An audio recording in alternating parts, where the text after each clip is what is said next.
হরে কৃষ্ণ বন্ধুরা, সবাই কেমন আছো? আশা করি সবাই ভালো আছো। আরেকটি নতুন ভিডিওতে সকলকে স্বাগত জানিয়ে শুরু করছি আজকের ভিডিও।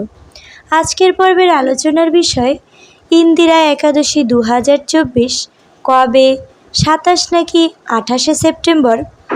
ভারত ও বাংলাদেশ সহ সকল স্থানে ব্রত পালন কবে করতে হবে তার সঠিক তথ্য, সংকল্প মন্ত্র, পারণ মন্ত্র, ব্রত মাহাত্ম্য, পিতৃপুরুষের আশীর্বাদ পেতে কী করণীয়, এসবই আজকের ভিডিওতে আলোচনা করব।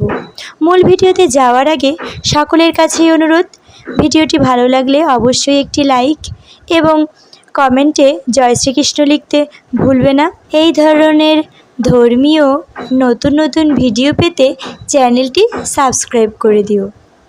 চলে যাচ্ছি মূল পর্বে। প্রতি মাসে 2টি একাদশী আসে, শুক্লপক্ষে